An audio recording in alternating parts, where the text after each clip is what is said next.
IPL 2025 के लिए रिटेंशंस की लिस्ट आ गई है हर फ्रेंचाइजी से और पैसों की भरपूर बर्बादी हुई है। ऐसे ऐसे प्लेयर्स को रिटेन किया गया है जो आप सोच भी नहीं सकते।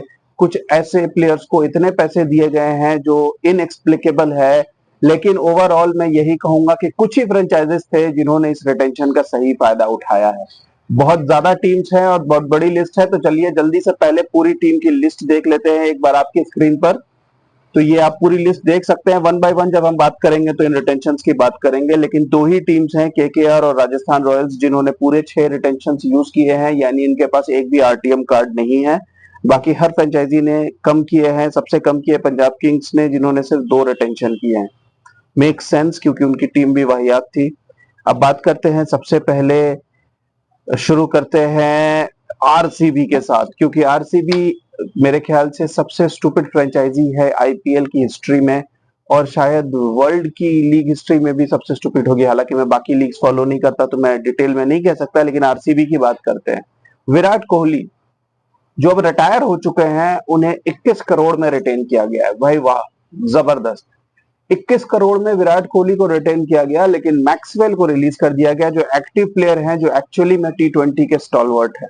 और विराट कोहली ने ओके अच्छी क्रिकेट खेली है, लेकिन विराट कोहली हैज नॉट वोन यू एनीथिंग और अब आप वापस उसको कैप्टन बना रहे हो। विराट कोहली को 21 करोड़ में रिटेन किया जा रहा है। मेरे ख्याल से विराट कोहली के लिए 11 करोड़ 14 करोड़ मैक्सिमम आप 16 करोड़ तक जा सकते थे। 5 करोड़ 6 करोड़ का जो आपका बैलेंस आता है उसमें आप किसी और अच्छे प्लेयर को खरीद सकते थे, लेकिन आपको 21 करोड़ विराट कोहली को देने हैं despite poor performances, despite ordinary performances, plus उसे कैप्टनसी से भी रिवॉर्ड करना है। तो ये आपने एक बहुत बड़ा बैकवर्ड स्टेप तो ले ही लिया है। साथ साथ आपने किसे रिटेन किया है? रजत पाटीदार को 11 करोड़ में। रजत पाटीदार ने कुछ अच्छी परफॉर्मेंसेस दी थी, लेकिन 11 करोड़ रजत पाटीदार के लिए और मैक्सवेल को रिलीज कर देना ये मेरे समझ के बाहर है, क्योंकि मैक्सवेल ना सिर्फ एक अच्छे, ऑफ कोर्स लास्ट सीजन उनका अच्छा नहीं हुआ, लेकिन वी ऑल नो कि मैक्सवेल आपको मैचेस जितवाते हैं। मैक्सवेल बॉलिंग कर सकते हैं, मैक्सवेल एक जबरदस्त फील्डर हैं। आपने मैक्सवेल को कैसे रिलीज किया? यही गलती, यही सब स्टुपिडिटी आरसीबी सालों से करती आई है और उसे फिर से किया है। और 5 करोड़ में रिटेन किया है यश दयाल को। नाउ ठीक है, अब आई वुड से कि आपको एक फास्ट बॉलर कुछ तो रिटेन करना था, लेकिन यश दयाल आई डोंट नो कि कितना इंपॉर्टेंट था, क्योंकि मुझे तो नहीं लगता आरसीबी से हर मैच भी खिलाती थी और अभी 5 करोड़ में रिटेन किया है। आपको याद हो कि एक बार आरसीबी ने इसी तरीके से सरफराज खान को भी रिटेन किया था और फिर उस सरफराज खान को अगले सीरीज में सीजन में रिलीज कर दिया था। तो आरसीबी के ये जो स्टुपिडिटीज हैं ये अपनी पीक पर हैं। विल जैक्स को भी वो रिटेन कर सकते थे, वो भी एक स्पिन बॉलिंग ऑलराउंडर है, उन्होंने एक 100 भी बनाया था, यूजफुल स्पिन बॉलर है, इंग्लैंड के रेगुलर है, लेकिन नहीं। विराट कोहली को 21 करोड़ देकर रिटेन करना है, रजत पाटीदार को 11 देने हैं। तो इस फ्रेंचाइजी का कुछ नहीं हो सकता। इन्होंने फिर से अपने आप को अकलमंद दिखाते हुए बहुत बड़ी बेवकूफी की है। दूसरी बात करते हैं, ये तो खैर सबसे स्टूपिड टीम थी आरसीबी, लेकिन आप बात करते हैं सबसे वाहियात टीम की, पंजाब किंग्स। पंजाब किंग्स जो आईपीएल हिस्ट्री में सबसे पुअर टीम रही है, उन्होंने सिर्फ 2 रिटेंशन किए हैं, शशांक सिंह और प्रभ सिमरन सिंह। इन दोनों ने पिछले सीजन में काफी अच्छी परफॉर्मेंस की थी, आशुतोष ने भी अच्छी की थी, लेकिन शशांक सिंह ने बहुत बेहतर परफॉर्मेंस की थी। ये गलती से परचेज हुए थे, ये वही प्लेयर हैं और अब इन्हें 5.5 करोड़ में रिटेन किया गया है, क्योंकि जो कुछ भी पिछले सीजन में पंजाब किंग्स ने जीता था उसमें शशांक सिंह का बहुत बड़ा हाथ था। तो शशांक सिंह ने मिडिल ऑर्डर में, या कहूं मैं कि नंबर 6-7 के स्पॉट पे बहुत ज्यादा यूजफुल इनिंग्स खेली थी। और प्रभ सिमरन सिंह को भी रिटेन किया गया है 4 करोड़ में। ओके, लेकिन मेरे ख्याल से यहाँ पर किंग्स 11 पंजाब को एटलीस्ट अर्शदीप सिंह को रिटेन करना चाहिए था। उनके पास आरटीएम है ऑफ कोर्स। अभी भी बता दूं कि पंजाब किंग्स के पास अभी 4 आरटीएम कार्ड्स बचे हैं, क्योंकि उन्होंने सिर्फ 2 रिटेंशन किए हैं। तो वो अर्शदीप सिंह को भी रिटेन कर सकते, को वापस अपनी टीम में ला सकते हैं, लियम लिविंगस्टोन को ला सकते हैं, और भी अगर कोई प्लेयर उन्हें लगे तो उन्हें ले सकते हैं वापस। लेकिन मेरे ख्याल से अर्शदीप को रिलीज करने का ही कोई सेंस नहीं था। अर्शदीप को मेरे ख्याल से 11 करोड़ में या कुछ अमाउंट में वो रिटेन कर सकते थे। बट एनीवेज, किंग्स 11 पंजाब ने आई वुड से कि have done a better job than RCB, क्योंकि उन्होंने बहुत ज्यादा पैसे खर्च नहीं किए हैं, सिर्फ अपने ऐसे 2 प्लेयर्स को के ऊपर इन्वेस्ट किया है जो फ्यूचर में भी काम आएंगे, अभी next 5 to 6 years, as well as जिन्होंने परफॉर्मेंस देकर दिखाया है। अब बात करते हैं दिल्ली कैपिटल्स की, जिसके बारे में मैं कल भी बात कर चुका हूं और अब ये न्यूज ऑफिशियल है। बस प्राइस में थोड़ी कमी है। अक्षर पटेल जिनका 18 मैंने बोला था, वो 16.5 करोड़ में रिटेन हुए हैं। कुलदीप 13.2 करोड़ में। स्टब्स 10 करोड़ में, मैंने कल 11 बोला था, और अभिषेक पोरल 4 करोड़ में। तो दिल्ली कैपिटल्स ने भी एक तरीके से आप कह सकते हो कि ठीक रिटेंशन किए हैं, क्योंकि ऋषभ पंत के साथ जो भी टर्म्स एंड कंडीशंस थे उसके बारे में कोई खास आइडिया नहीं है, तो उसके बारे में हम क्या ही बात करें, मगर ओवरऑल दिल्ली कैपिटल्स की जो रिटेंशन है वो सही है। लेकिन अब सबसे जो सरप्राइजिंग रिटेंशन है वो रही है एलएसजी की। एलएसजी ने निकोलस पूरन को दिए हैं 21 crore. Okay, make sense, he is a T20 specialist और वो आपके नए कैप्टन भी है most probably, understood. Mayank Yadav और रवि बिश्नोई को 11-11 करोड़ दिए गए। नाउ मयंक यादव को 11 करोड़, मयंक यादव शायद आपके लिए 4 मैच खेलेंगे, या आईपीएल में शायद मैक्सिमम वो 5-6 मैच खेल ले। क्या 11 करोड़ मयंक यादव को देने का सेंस था? क्या मयंक यादव इससे कम में खरीदे जा सकते थे? क्योंकि उनके फिटनेस के इश्यू, बहुत सारी टीम्स उनके पीछे नहीं जाएंगी। बिश्नोई को 11 करोड़ दिया गया है, तो लेट्स सी, बिश्नोई पे काफी ट्रस्ट दिखाया गया है। साथ साथ 2 यंगस्टर्स पे 4-4 करोड़ की इन्वेस्टमेंट की गई है, Ayush Badoni and Mohsin Khan, which I think is fair enough. तो एलएसजी के भी रिटेंशन मैं कहूंगा कि ठीक है। सबसे बेहतरीन डिसीजन उन्होंने लिया कि उन्होंने केएल राहुल को जाने दिया, जो मेरे ख्याल से एक बहुत सही डिसीजन था उनका। गुजरात टाइटंस की बात करते हैं। गुजरात टाइटंस ने अगेन राशिद खान को 18 करोड़ में रिटेन किया है, तो शुभमन गिल 16.5 करोड़ में, साई सुदर्शन 8.5 करोड़ में रिटेन हुए हैं, राहुल तेवतिया और शाहरुख खान को 4-4 करोड़ दिए गए हैं। तो आई थिंक गुजरात टाइटंस ने भी मोर और लेस अपने कोर को रिटेन किया है। 2 टॉप ऑर्डर बैट्समैन हैं, एक मिडिल ऑर्डर, राहुल तेवतिया और शाहरुख खान दोनों आपके मिडिल ऑर्डर के प्लेयर्स हैं, और Rashid Khan is he is the best T20 bowler in the world right now. तो एक ओवरऑल गुजरात टाइटंस के भी रिटेंशन ठीक है।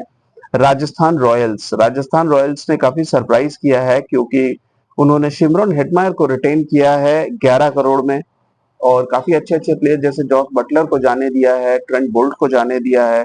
मेरे ख्याल से हेटमायर की जगह वो ट्रेंट बोल्ट को रिटेन करते तो बहुत जबरदस्त हो जाता, मगर ठीक है। संजू सैमसन को 18 करोड़ में रिटेन किया है, जो कैप्टन रहेंगे, और अच्छा अमाउंट मिला है संजू सैमसन को। यशस्वी जायसवाल को मैच कराया गया 18 करोड़ पे। Now this is I mean I would say कि अमेजिंग, कि यशस्वी जायसवाल को 18 करोड़ दिए हैं फ्रेंचाइजी ने। रियान पराग को 14 करोड़ दिए हैं, तो पैसे काफी खर्च किए हैं अपने कोर को रिटेन करने के लिए। साथ में ध्रुव जुरैल को 14। अब ये आप मुझे ये बताइए, यहाँ पे क्या यशस्वी जायसवाल को 11 करोड़, रियान पराग को 11 करोड़, ध्रुव जुरैल को 6 करोड़ नहीं दिए जा सकते थे? या यहाँ पे पैसों की वेस्टेज नहीं हुई है? ये बहुत अननेसेसरी अमाउंट है।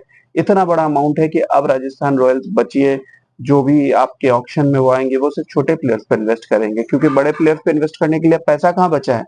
11 करोड़ में शिमरन हेटमायर्स और 4 करोड़ में संदीप शर्मा को अनकैप्ड कैटेगरी में लिया गया है, क्योंकि संदीप शर्मा अपना आखिरी इंटरनेशनल मैच 2015-16 में खेल चुके हैं, वो बीसीसीआई के सेंट्रल कॉन्ट्रैक्ट में भी नहीं है, तो उन्हें अनकैप्ड कैटेगरी में लिया गया है। नाउ यू कैन इमेजिन कि कितने पैसे वेस्ट किए गए हैं यहाँ पे।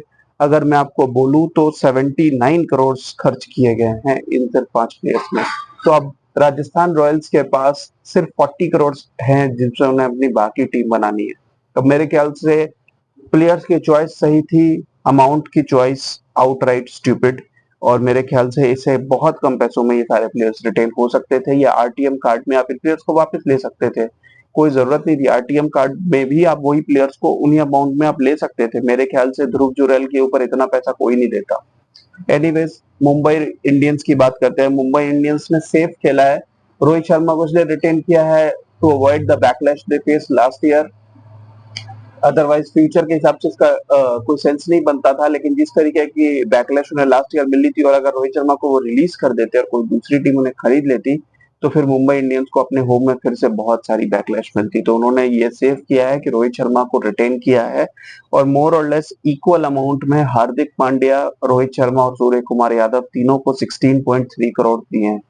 सबसे ज्यादा पैसे मिले हैं डिजर्विंगली जसप्रीत बुमराह को 18 करोड़। नाउ आप इमेजिन करो कि जसप्रीत बुमराह, यशस्वी जायसवाल, ये सब एक ही लेवल पे है, सबको 18 करोड़ मिल रहे हैं। ऑफ कोर्स 8 करोड़ में तिलक वर्मा को रिटेन किया है as part of the future investment, और जो मेरे ख्याल से बिल्कुल ठीक डिसीजन है। तो मुंबई इंडियंस के रिटेंशन ठीक है। अब बात करते हैं पिछले साल की one of the strongest teams SRH को, और उन्होंने एक जबरदस्त रिटेंशन किया है। Cummins, Travis Head, Heinrich Klaasen, Abhishek Sharma और नीतीश रेड्डी, 5 के 5 खतरनाक बैट्समैन, 5 के 5 match winner, dynamic batsman. Of course Nitish Reddy इन सब में सबसे कम एक्सपीरियंस्ड है, लेकिन नीतीश रेड्डी ने ऑलरेडी पिछले आईपीएल में दिखा दिया था उनका कैलिबर क्या है, और अभी अपने इंटरनेशनल मैच डेब्यू के बाद भी उन्होंने बांग्लादेश के खिलाफ एक मैच में 70 ऑड रन बनाए, जिनमें 6 छक्के मारे। तो नीतीश रेड्डी भी belongs to the same category, यानी ट्रेविस हेड और अभिषेक शर्मा की ओपनिंग हमें फिर से देखने को मिलेगी। दोनों को 14-14 करोड़ में लिया गया है। हेनरिच क्लासन सबसे एक्सपेंसिव रिटेंशन है 23 करोड़ में, और 18 करोड़ में पैट कमिंस को रिटेन किया गया है। तो आप समझ सकते हो कि एसआरएच भी अब कोई बहुत बड़ा परचेज नहीं करने वाली, क्योंकि उन्होंने सारे पैसे रिटेंशन में लगा दिए हैं। तो ओवरऑल ये रिटेंशन की जो लिस्ट है, ये देखकर अब ये सेफली कहा जा सकता है कि टीम्स ने बेइंतहा पैसे, आप कह सकते हो कि बर्बाद किए हैं, और मतलब काफी पैसे बचाए जा सकते थे, जो कि मेरे ख्याल से आगे प्लेयर्स को खरीदने में लगा सकते थे। कुछ फ्रेंचाइजीज ने बिल्कुल पर्स रखा ही नहीं है। 40 करोड़ में अगर आपको 15 प्लेयर लेने हैं, तो आप कोई 12-15 करोड़ का तो परचेज करोगे ही नहीं। आप एट बेस्ट 5-7-8 करोड़ तक जाओगे, और आपको फिर ऑर्डिनरी प्लेयर्स मिलेंगे। मतलब जो आपने रिटेन किया है, अगर वो उस लेवल के नहीं निकले, तो फिर you are too much behind in the game. Auction game में आप बहुत पीछे हो जाते हो। मेरे ख्याल से कुछ आरटीएम कार्ड्स यूज कर सकते थे, स्पेशली राजस्थान रॉयल्स। केकेआर की बात करूं तो रसल, नारेन, वरुण चक्रवर्ती, हर्षित राणा, इन सबको रिटेन किया गया है। रिंकू सिंह को रिटेन किया गया है सबसे ज्यादा पैसे देकर। तो ऑफ कोर्स केकेआर एक टूर्नामेंट विनिंग टीम है। तो केकेआर ने पिछले साल ही टूर्नामेंट जीता है, तो वो अगर 6 प्लेयर्स रिटेन कर रहे हैं तो इसमें कोई गलती नहीं है। और सनराइजर्स हैदराबाद ने भी जो 5 प्लेयर्स रिटेन किए हैं, मेरे ख्याल से उसमें भी कोई गलती नहीं है। इन दोनों ने फाइनल तक जगह बनाई थी, ये दोनों टॉप परफॉर्मर्स थे, तो इनके हिसाब से ठीक है। इन लोगों ने जिन प्लेयर्स पे इन्वेस्ट भी किया है, ट्रेविस हेड को 14 करोड़ देना सही है, लेकिन ध्रुव जुरैल को 14 करोड़ देना क्या सही है? तो ये स्टुपिडिटी ये सब फ्रेंचाइजेस की है। बट ओवरऑल जैसा कि मैंने आपको बताया, कुछ टीम्स ने जैसे Mumbai Indians, Sunrisers Hyderabad, KKR, मेरे ख्याल से, और इवन दिल्ली कैपिटल्स में ऋषभ पंत को ले लेते तो बेस्ट हो जाती। लेकिन अगर ओवरऑल फिर भी इन 3-4 फ्रेंचाइजेस ने ठीक इन्वेस्टमेंट की है। लेकिन मेरे ख्याल से जो वर्स्ट किया है वो किया है आरसीबी ने अगेन स्टुपिडिटी की लाइंस क्रॉस की हैं। समझ में नहीं आया कि क्यों कुछ प्लेयर्स, ग्लेन मैक्सवेल जैसे प्लेयर को जाने दिया है, क्या करना चाहते हैं। यश दयाल को रिटेन किया है, रजत पाटीदार को रिटेन किया, विराट कोहली को 21 करोड़ दे रहे हैं, जो मेरे ख्याल से वर्थ इट नहीं है। अब देखते हैं कि कैप्टेंसी की जो रूमर्स आ रही हैं आरसीबी की, वो सही है कि नहीं। और ऑक्शन के बाद जब पूरी टीम्स कंप्लीट होगी, तो हो सकता है कि बहुत सारी टीम जो आउट ऑफ शेप दिख रही है, लाइक आरसीबी, किंग्स 11 पंजाब, हो सकता है कि आईपीएल ऑक्शन में सरप्राइज करे। हो सकता है ये आरटीएम के थ्रू ग्लेन मैक्सवेल को वापस लें। लेकिन अभी फिलहाल की बात करूं तो अभी फिलहाल तो ऐसा ही लग रहा है कि सबसे वर्स्ट आरसीबी ने ही किया है, और किंग्स 11 पंजाब ने मेरे ख्याल से ठीक किया है, सेफ खेला है, पूरा पर्स रखा है, और ऑक्शन में फुल फ्लेज आपको किंग्स 11 पंजाब इन्वेस्टमेंट करती नजर आएगी। Keep watching guys, thank you.